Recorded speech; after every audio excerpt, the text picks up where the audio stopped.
i7 ગુજરાતનો અવાજ। નમસ્કાર દર્શક મિત્રો, i7 ન્યૂઝ ગુજરાતીની સાથે હું છું આપની સાથે પાયલ બામભણિયા। તો જોઈએ આજના મહત્વના સમાચાર। આપના 130 દાલોદ વિધાનસભાના પ્રભારી દ્વારા ટિકિટ વહેંચણીમાં તાલુકા પંચાયત સીટનું મેન્ડેટમાં લેતી દેતીના આક્ષેપ કરતા 9 તાલુકા પંચાયત ગરાડુ 2ના ઉમેદવારોનો આક્ષેપ। મળતી માહિતી મુજબ ઝાલોદ તાલુકાના નવગરાડુ તાલુકા પંચાયત સીટના ઉમેદવાર હિતેશભાઈ હકજીભાઈ નીનામાનો સીધો આક્ષેપ છે કે તારીખ 11/4/2026 રોજ નિયુક્ત કરેલ ચેતરભાઈ વસાવાની સહીથી મેન્ડેટ આપેલ જે ફોર્મ ભરતી વખતે ફોર્મ સાથે મામલતદાર શ્રી દ્વારા ઝાલોદને રજૂ કરવામાં આવેલ હતું, જેમનું ફોર્મ રજૂ થયા પછી બીજા દિવસે આપના 130 ઝાલોદના પ્રભારી શ્રી અનિલભાઈ ગરાસિયા દ્વારા ફોર્મ રદ કરવાનો હુકમ કર્યા વગર જાણ બહાર નવગરાડુ 2 સીટનું મળેલ મેન્ડેટ લેતી દેતી કરી બારોબાર વેચી દઈ બીજા ઉમેદવારનું નામ કોરા મેન્ડેટમાં નામ લખી મામલતદાર શ્રી ઝાલોદને ક્યારે રજૂ કર્યું તેની ખબર ન પડી અને પાછળથી લોકો દ્વારા જાણવા મળેલ કે તાલુકા પંચાયતની સીટોમાં પ્રથમ તબક્કે 50,000 અને પછી બીજા 50,000માં સોદો કરી અને ફેરફાર કરેલ છે। શ્રી નીનામા હિતેશભાઈ હકજીભાઈ દ્વારા અનિલભાઈ ગરાસિયા 130 ઝાલોદના પ્રભારી પર સીધો આક્ષેપ કરી રહ્યા છે। ઝાલોદ 130ના આપના પ્રભારી અનિલભાઈ ગરાસિયા સાથે વાતચીત કરતા તેઓ દ્વારા તાલુકા પંચાયતની સીટના મેન્ડેટના પ્રથમ હપ્તે 50,000 અને ટિકિટ ફાઇનલ થયા પછી બીજા 50,000 લેતી દેતીના ઓડિયોને સમર્થન કરતા નથી। પાર્ટી પાસે જવાબ માંગશે તો હું ખુલાસો કરી દઈશ તેમ જણાવે છે। આમ અનિલભાઈ ગરાસિયા આપ પાર્ટીમાં પહેલેથી ભ્રષ્ટાચારમાં સંપડાઈ ગયાનો અગાઉ પણ એક ઓડિયો વાયરલ જોવા મળ્યો છે। આપ પાર્ટીની વિચારધારાને એક લાયસન્સ વગાડતો ઓડિયો શ્રી અનિલભાઈ ગરાસિયા અને ટિકિટ વાસુ કેન્ડિડેટનો અને i7 ન્યૂઝ સાથેનો ઓડિયો વાયરલ જોવા મળે છે। i7 ન્યૂઝ એની પુષ્ટિ કરતું નથી। આપ પાર્ટી પર આપના કાર્યકર્તાઓનો ધીરે ધીરે વિશ્વાસ ગુમાવતા જઈ રહ્યા છે। આવા ભ્રષ્ટ જવાબદાર પદાધિકારી આ પાર્ટીમાં હશે તો આપ પાર્ટીને ભવિષ્યમાં ડૂબાડી શકે છે। ભયભૂખ અને ભ્રષ્ટાચારથી દૂર રહેવાની વાતો કરતી આપ પાર્ટીના ભ્રષ્ટાચારથી ખુલ્લી પડી રહી હોવાનું લોકમુખે ચર્ચાઓ સાંભળવા મળે છે। Bureau chief Kalubhai Damor, i7 news Gujarati, Dahod. i7 news Gujarati Dahod જિલ્લા ચીફ બ્યુરો કાળુભાઈ ડામોર। આજે હું લીંબડી ગામે આવીને ઉપસ્થિત છે ત્યારે કગવાલના જિલ્લા પંચાયતમાં આવેલી ગરાડુ 2 તાલુકા પંચાયત સીટના આપના ઉમેદવારની તેમની જે ટિકિટ છે મેન્ડેટ આપીને પછી જે કાપી નાખી છે એ કાપતા એ અરજદારનું શું કેવું છે એને માટે આપણે કોઈ જાણવાની કોશિશ કરીએ। આપનું નામ? મારું નામ છે નીનામા હિતેશ, ગરાડુ 2 તાલુકા સીટ, એમાં રાજપુર, સીતાવડલી, ગરાડુની 3 પંચાયતમાં સમાવેશ થાય છે। આ સાથે હું કહેવા માગું છું કે આમ આદમી પાર્ટીના જે વરિષ્ઠ હોદ્દેદારોને કે ઉપરથી મારું મેન્ડેટ જિલ્લા પ્રમુખ દ્વારા ઇસ્યુ થયું, મારું મેન્ડેટ જો ઇસ્યુ થયું હોય તો મારું મેન્ડેટ રદ થયા વિના બીજું મેન્ડેટ 130 વિધાનસભાના પ્રભારી કઈ રીતે ઇસ્યુ કરી અને મામલતદાર સાહેબશ્રી સમક્ષ રજૂ કર્યું। જો એ રજૂ કર્યું તો એ મારું કેન્સલ નથી થયું, ડાયરેક્ટ રજૂ થયું, તેમાં મને શંકા જાય કે અનિલ ગરાસિયાએ ચોક્કસપણે સામેવાળી પાર્ટી દ્વારા પેમેન્ટની લેવડ કરી હોય તો જ મારું મેન્ડેટ રદ નહીં થયું અને બીજું મેન્ડેટ ઇસ્યુ થયું।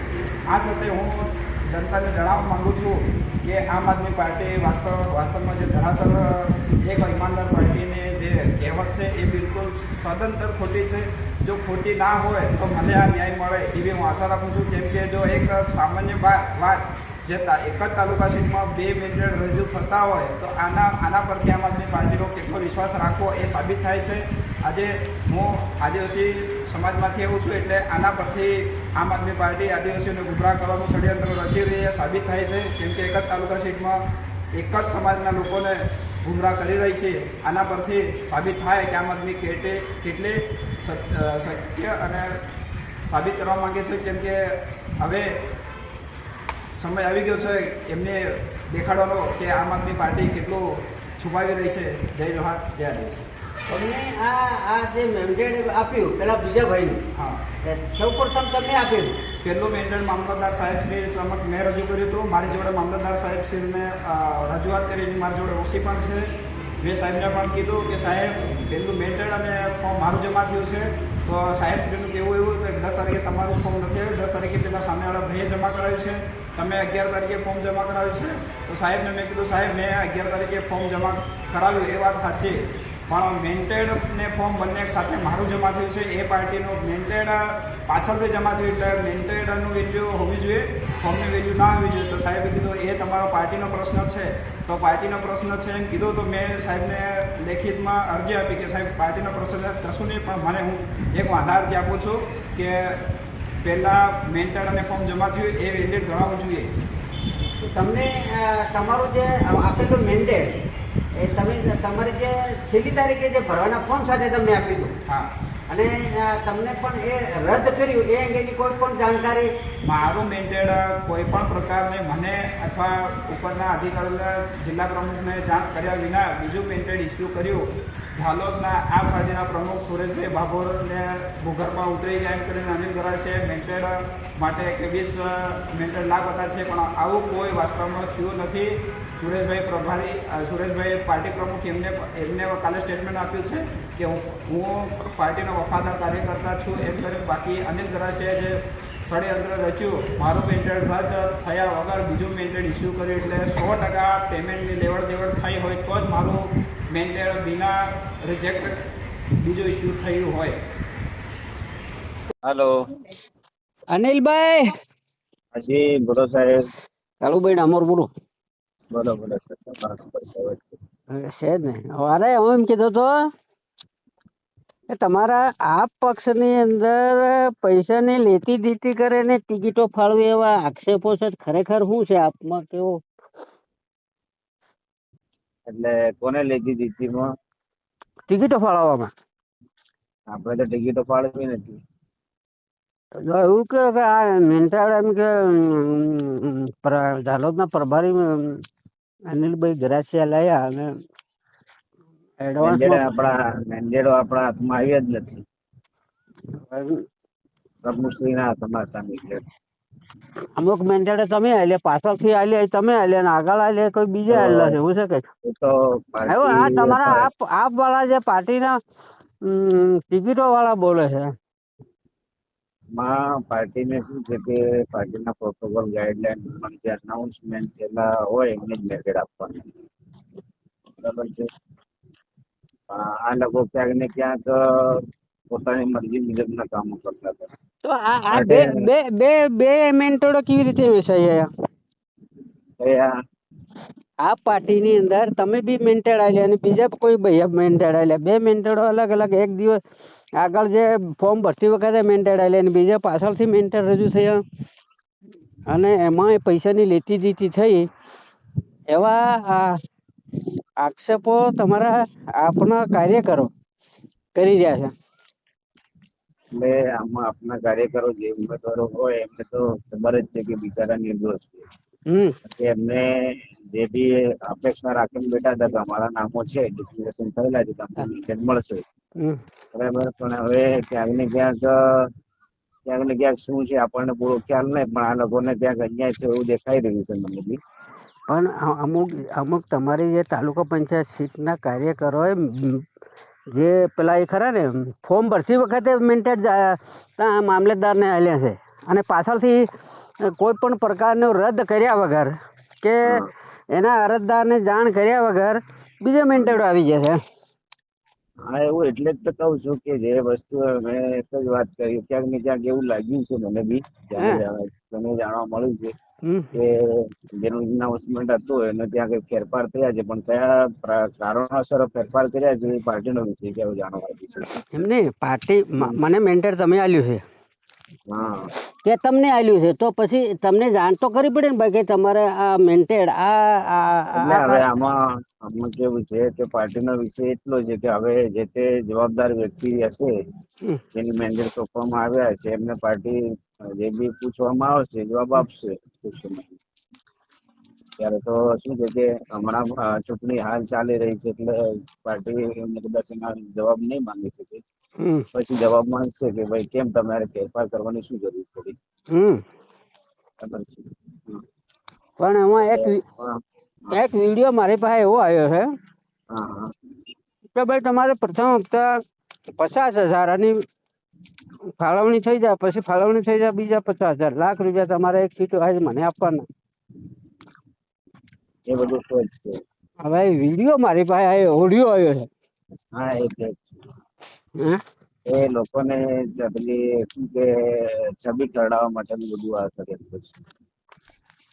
પણ વાતચીત તમે કરી રહ્યા છો. એટલે તો એક જ વસ્તુ મેં કીધી ને કે કોઈકની છબી ચડાવવા માટે, પોતાના નામ બનાવવા માટેનો આ ષડયંત્ર છે. પણ તમે વાત કરી રહ્યા હવે કેવી રીતે છબી ખેરડાવે? AI ને વાતચીત તમારી AI થી બધું શક્ય વાતચીત છે તમારી ભાઈ. થયેલી છે ને પેલા કેન્ડિડેટ ની થયેલી છે સાથે વાત આ થાય તમારી હું આ જ વસ્તુ તમને કહી રહ્યો છું કે છે. AI ના માધ્યમથી ઘણું બધું કટ દુષ્કર્મને લોકો કોઈકને બનાવી શકે છે. આજે દેખીએ છે કે આપણે AI જનરેટ બધું કામ કરી શકીએ છીએ. પણ એમાં તમારું શું કેવું છે? કદાચ આ પાયા વિહોણી વાત છે.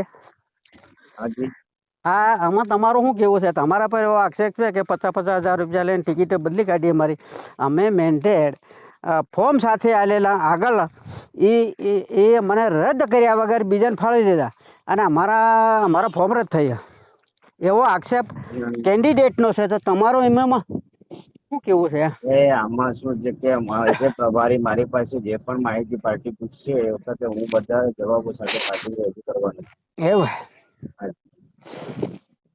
આ તો તમારા પર આક્ષેપ આવ્યા એટલે મેં કીધું જાણી આક્ષેપો લો. તો હવે ચૂંટણી છે એટલે એકબીજાના ઉપર ટોપલું ઢોળવાનો પોતાનો બચાવ પ્રવૃત્તિ લોકો શોધતા હોય છે. પણ એ પાર્ટી જયારે પણ મેન્ટેડ બદલતી હોય, મારો મેન્ટેડ બદલે તો મને જાણ એ કરવી પડે વસ્તુ કે પછી પેલો મેન્ટેડ જે હા આગળ આલો એ રદ તમે કરવું જાણો પડે જ ને. છો. હા સાચી એ વાત રદ છે. કર્યા પછી બીજું મેન્ટેડ ઇસ્યુ થાય કે હા બધું હવે એ છે એટલે એ આ બધી વસ્તુ ક્યાંક એક સીટની અંદર બબે જણાને કેવી રીતે મેન્ટેડ આપી શકાય? એટલે ક્યાંક ખોટા મુકાયા હોય, કોકના ખોટા મુકાયા હોય તો પાર્ટીને રીતે કઈક સાચા વ્યક્તિઓને ન્યાય આપવા માટે કઈક હોઈ શકે, બની શકે આવું. ના ભાઈ, બની શકે વાત બરાબર છે, પણ એનો હુકમ કરવો પડે ને બીજો કે ભાઈ એ અનિવાર્ય પાર્ટીના સંજોગો અંદર કે અનિવાર્ય આ કારણોસર આ ઉમેદવાર બદલવામાં આવે છે. કારણ તો એટલું જ હોય ને કે જેનું અનાઉન્સમેન્ટ ના હોય ને એ વ્યક્તિને મૂકી દે.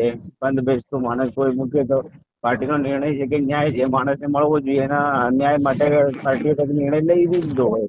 પણ પેલા કાંતે મેન્ટેડ પાસ પરત લઈ લેવું પડે ને, ખેંચી લેવું પડે અને ભાઈ એ મેન્ટેડ રદ કરવું પડે ને. પણ એ તો ઓટોમેટિક જ રદ થઈ જશે. ઓટોમેટિક કેવી રીતે રદ થાય કહો તમે? પેલા એટલે ભાઈએ ફોર્મ એની ભરી અંદર દીધું છે. એની અંદર એને ના તો આશા છે કે મને ટિકિટ મળેલી છે, મને મેન્ટેડ મળી ગયું છે. કેમ ફોટો કદાચ મુકાયું હોય તો પછી જે પાછળથી જે કદાચ મેન્ડેટ મુકાયું બી હોય તો એમાં ઉલ્લેખ ઓલરેડી કરવાનો આવે છે કે આ મેન્ડેટને રદ કરવું. પણ એવું તો નહીં ચાલે ને. હોકલું બિલકુલ રદ કરવું. વહીવટમાં તો એવું કેવી રીતે ચાલે? બની શકે હવે જે તે પાર્ટી રહે જે પણ નિર્ણયો કઈક પૂછવામાં આવશે જે પ્રભારી હું જવાબ આપવા માટે રેડી છું. કારણ કે મને લાગ્યું છે ક્યાંક ને ક્યાંક આવું એ થઈ રહ્યું છે. તમારો જો બરાબર છે. ઓડિયો નીકળે તો અમારો ઓડિયો નીકળે તો અમે પુષ્ટિ કરવા માટે રેડી છે. બરાબર. હા એટલે આ તો બધું ચૂંટણીમાં બધું એકબીજાને કરવા માટે તમને ખબર છે કે હું અત્યાર સુધી પાર્ટીનું સંગઠનનો કાર્યકર્તા છું. અહીંયા તમારી આપણા વાત ઉપર સાચી છે, પણ મારી કહે તમારો ઓડિયો આવ્યો છે. અરે એ તો આજે નથી ત્યારનું છે એ લીટી લોકો દીટી નો 50,000 રૂપિયા હમણાં તમારે 50,000 રૂપિયા પાર્ટીને આલવા પડે. 50,000 રૂપિયા તમારી ટિકિટ ફળવાઈ જાય એટલે 50,000 આલવા બધા પડે. જયારે લોકો એ રીતની પાસે તમારી હા વાતચીત એના કેન્ડિડેટ જોડે ચાલતો વિડીયો મારી કને ઓડિયો આવ્યો. વાત તમારી આજની નથી એ વાત ક્યારનું એ લોકો ચર્ચા મારી સાથે બધું કરેલું છે. બધું રજૂઆત મારો ખુલાસો પણ આપી દીધેલો છે. સારું સારું. બરાબર ચાલો હા સર.